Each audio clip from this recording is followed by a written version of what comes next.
just a continuation of the witch hunt. The witch hunt that you should be talking about is they caught President Obama, or he's guilty. This was treason. Donald Trump is uniquely unqualified. Imagine spending 8 years leading the most powerful country on earth, stepping away from office with calm and dignity, only to watch the next president spend years attacking everything connected to your legacy. For Barack Obama, that reality has stretched far beyond normal political rivalry, turning into a constant stream of accusations, blame, and personal obsession that never truly disappeared. Extreme views were not in my White House. For years, Donald Trump has targeted Barack Obama with claims ranging from wiretapping to treason. He called him the worst president in American history, accused him of spying illegally, and even circulated AI-generated images showing Obama being arrested. Supporters cheered it on. Critics called it dangerous, but either way, the attacks never stopped. Instead of fading over time, they only became louder and more personal. What you should be talking about is they caught President Obama, or he's guilty. This was treason. This was every word you can think of. They tried to steal the election. Irrefutable proof that Obama was seditious, that Obama was trying to lead a coup. What shocked many people was Obama's response, because it was nothing like what Trump seemed to expect. There was no angry outburst, no public meltdown, no endless back and forth online. Instead, Obama responded with calm precision, and many observers believe that approach unsettled Trump more than any direct insult ever could. To understand why, you have to look at the larger pattern behind these years of attacks. All of these indictments caused Obama the other day on a podcast to say that right now democracy is being threatened. Yeah, I know. He says that all the time. He's the one that threatened it by spying on my campaign. He started it.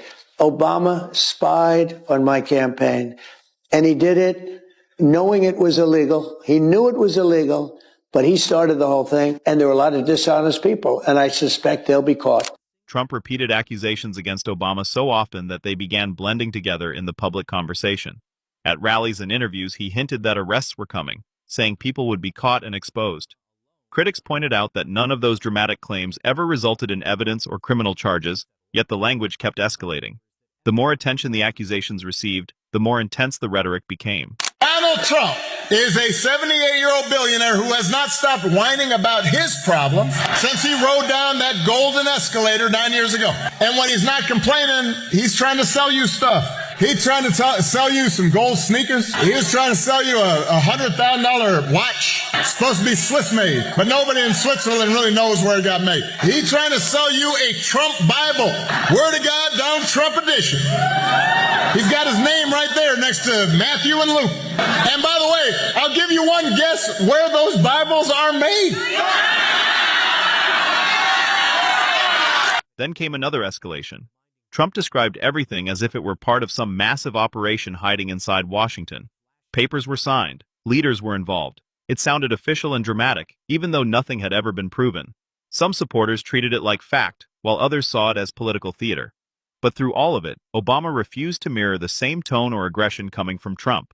Here's a 78-year-old billionaire who has not stopped whining about his problems since he rode down his golden escalator 9 years ago. It has been a constant stream of gripes and grievances that's actually been getting worse now that he's afraid of losing to Kamala. There's the childish nicknames, the crazy conspiracy theories, this weird obsession with crowd sizes. Instead of trading insults, Obama took a very different approach. He didn't threaten lawsuits or launch personal attacks.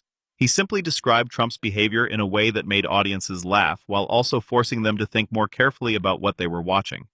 That reaction mattered because it shifted the conversation away from outrage and toward reflection, something Trump rarely seemed prepared for. The other day I heard someone compare Trump to the neighbor who keeps running his leaf blower outside your window every minute of every day. The audience burst into laughter during one appearance, but Obama was not finished. He kept building the point carefully, turning humor into something sharper and more uncomfortable for his critics. People were laughing, yet at the same time they recognized truth inside the joke. That combination made the moment spread quickly online because it felt less like comedy and more like an explanation of Trump's entire political style. Then Obama paused, and the room suddenly became quiet. He said something many people believe Trump never fully moved past. Obama did not call Trump himself an extremist.